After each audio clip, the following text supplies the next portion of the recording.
Hello students, I hope you all are fine and doing well. So as I have explained you yesterday, we have done mountains. I have explained you about mountains. So today we will read it, means till where we have done yesterday, today we will read that part only. So be with me. This is your chapter number 4, major landforms, and now I am starting from here. We are going to read it. So the earth does not have any even surface. As I told you yesterday कि अर्थ की even surface नहीं होती. even मतलब एक जैसी surface नहीं होती, कहीं से ऊंची नीची kind of this surface होती है. So while some parts are flat, other are raised. मतलब कुछ पार्ट अगर अर्थ का फ्लैट है तो कुछ पार्ट जो है रेस्ड मतलब ऊंचा नीचा होता है. This variation in the physical form of earth is called relief. जो मतलब अर्थ की जो फिजिकल फॉर्म है, जो फॉर्म आपको दिखती है, दैट इज़ फिजिकल. मतलब जो चीज़ आप देख रहे हो दैट इज़ फिजिकल. सो जो वेरिएशन है मतलब ऊंचा नीचा होना, जो अर्थ की फॉर्म में जो वेरिएशन है उसको हम क्या कहते हैं? Relief. Landform are the relief features of earth. Landform क्या है? अर्थ के रिलीफ फीचर्स हैं. Mountains, plateaus, plain, desert and river are the main relief features of earth. So means some landforms बताई हैं, रिलीफ फीचर्स जिनको आप कह सकते हो. These are mountains, plateaus, plains, deserts and rivers. So yesterday we have done mountains. I have explained you. We will read today. अगर कहीं पे कोई word में problem हो, so that we can clear it. So this is your mountain. I am just scrolling it down. So a mountain is a landform that rises high above its surrounding land. Mountain कौन सा land होता है? जो अपने आसपास के land से थोड़ा high होता है, that is mountain. It is made up of rocks and earth. rock से बना होता है. Usually mountains are more than 900 meter above than the mean sea level. So usually mountains क्या होते हैं? आपकी जो अर्थ लेवल से 900 मीटर जो है ऊंचे होते हैं. That are 900 metre above than your sea level और earth level. Mountains very in height and shape. सारे माउंटेन्स की शेप एक जैसी नहीं होती. As I told you yesterday कि उनकी हाइट और शेप में भी वेरिएशंस होते हैं. जैसे मैंने आपको बताया था कि कुछ माउंटेन्स जो होते हैं उनकी जो पीक होती है, एज होती है सबसे ऊपर वाली, वो शार्प होती है.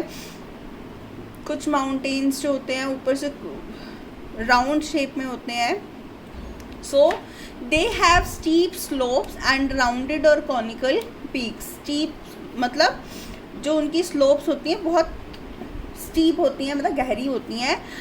एंड राउंडेड और कॉनिकल पीक्स. राउंडेड मतलब ऊपर से जो उनकी पीक होती है वो या तो राउंडेड होती है या कॉनिकल मतलब जैसे कोन की होती है, बिल्कुल तीखी, वैसी होती हैं. A group of mountains join together is called a range और चेन. जब ग्रुप ऑफ माउंटेन्स मतलब एक ही लाइन में बहुत सारे माउंटेन्स होते हैं, सो एक साथ बहुत सारे जो माउंटेन्स होते हैं उनको हम क्या कहते हैं? रेंज और चेन बोल देते हैं. So here are 2 examples of mountain range दे रखी हैं. 2 example of mountain range are Andes in South America and Rockies in North America. So these are the basically mountain range है ये आपकी माउंटेन्स की. So basically Andes and Rockies क्या है? These are your 2 mountain range. Means ये 2 ऐसी mountain range हैं जो, दीज आर ओनली 2 एग्जाम्पल, जो रेंज यू कैन से कि बहुत लंबी चेन है माउंटेन्स की. So the lines of ranges from mountain belt which में एक्सटेंड फॉर 100 of kilometers. सो जो माउंटेन की जो रेंज होती है या जो चेन होती है वो एक माउंटेन्स की बेल्ट बनाती है जो 100 ऑफ किलोमीटर लंबी होती है। मतलब जैसे ये आपको दो एग्जांपल दिए हैं, Andes and Rockies, these are the mountain chain, और ये कितनी लंबी है, these are 100 of kilometre, means 100 of kilometres जो एरिया है उसमें सिर्फ आपको क्या दिखता है, that is only mountains you can see. जैसे आपका रोड पे अगर आप चलते हो तो यू कैन से कि 200 किलोमीटर, 300 किलोमीटर, 400 किलोमीटर, तो ये 100 ऑफ किलोमीटर्स होता है जहाँ पे सिर्फ माउंटेन्स ही माउंटेन्स आपको दिखते हैं। So now I am moving forward.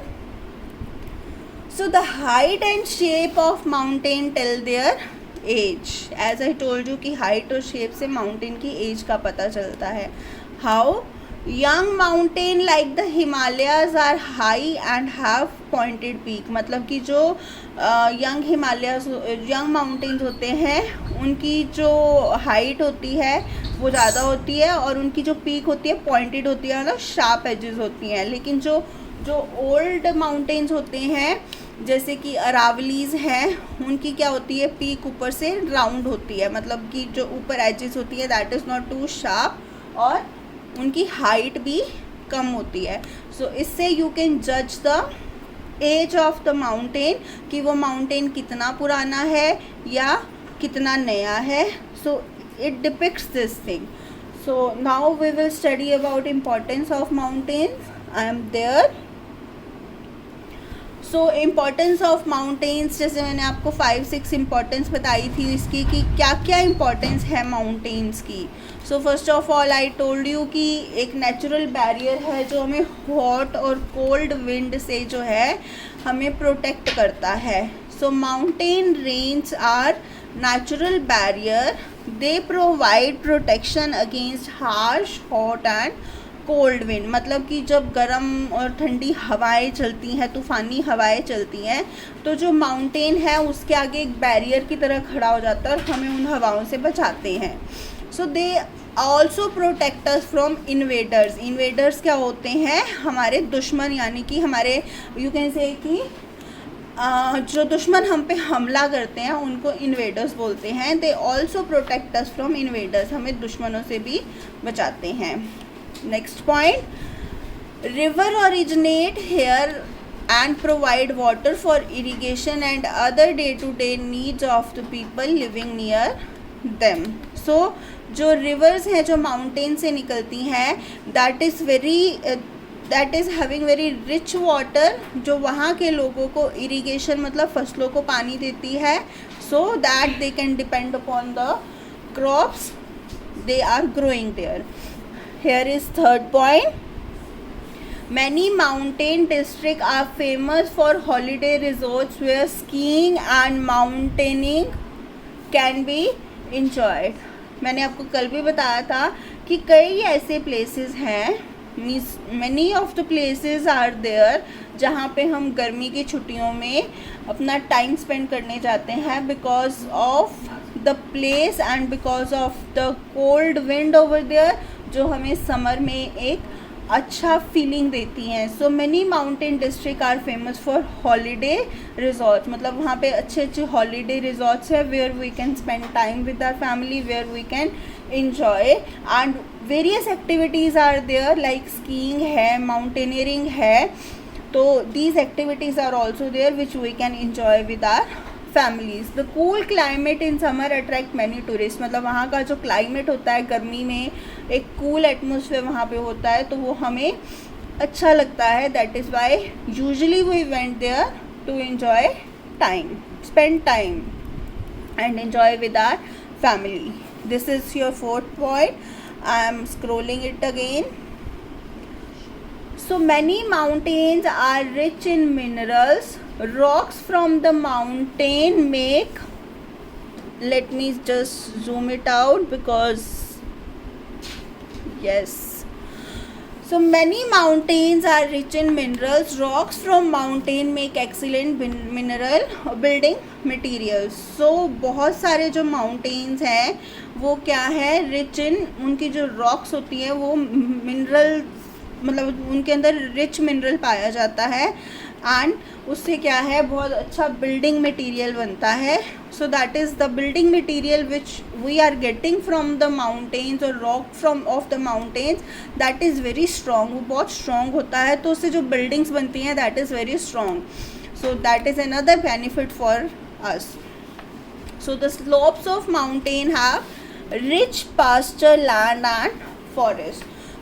जो माउंटेन्स की जो ढलान होती हैं, स्लोप्स होती हैं, मीन्स उनके अंदर जो ग्रीन ग्रास होती है, जो वहाँ पे फॉरेस्ट बने होते हैं या वहाँ पे जो ग्रीन लैंड मिलता है, ग्रास मिलती है वहाँ पे, वो जो हमारे कैटल्स होते हैं, कैटल्स मतलब जो हमारे पशु होते हैं जिनको हम वहाँ पे चराने लेके जाते हैं, जो खाना वगैरह खाते हैं, so that is very good for them. मतलब द ग्रीन पास्चर, वहाँ पे बहुत अच्छा ग्रीनरी होता है. Agriculture can not be practised on a large scale as the mountain have thin soil cover due to unsuitable climate, shortage of land, difficulty in transportation. The region is thinly populated. Because वहाँ पे plane land नहीं होता, तो agriculture करना, वहाँ पे फसल ज़्यादा उगाना इज़ नॉट ईजी. वहाँ पे जो फसल उगाते हैं, शायद अभी साइंस में भी आपने पढ़ा होगा, वहाँ पे जो फसल उगाते हैं that is in the form of stairs. Stairs के ऊपर, स्टेयर्स की फॉर्म में होती है उनकी जो फसल उगती है. सो दैट इज़ वाई वहाँ पे बहुत कम लोग जाके रहते हैं. द रीज़न बिहाइंड, क्योंकि ट्रांसपोर्टेशन वहाँ पे बहुत मुश्किल है और एग्रीकल्चर वहाँ पे बहुत डिफ़िकल्ट होता है. सो दैट इज़ वाई जो है, क्योंकि सॉइल का जो कवर है, सॉइल होती है वहाँ की थिन कवर होती है, तो इसलिए वहाँ पे जो फसल उगाना is not so easy. That is why वहाँ पे जो है आबादी कम होती है, लोग वहाँ पे कम रहते हैं. So this is all about your mountains. Here are 2 points we can see, read to know. So the highest mountain on the earth are under the sea.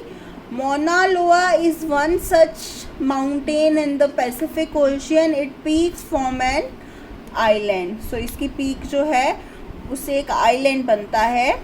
Another one is the Himalayas in the Asia is the highest mountain range on the land. So Himalayas जो है Asia की सबसे highest mountain range है. And Mount Everest is the highest peak. और Mount Everest जो है हिमालयस की जो है सबसे हाईएस्ट पीक है. It was formed about 600 million year ago. These are the 2 points. Again read that point, read that chapter, because you know sooner and later I can just arrange a quiz for you or something more interesting for you.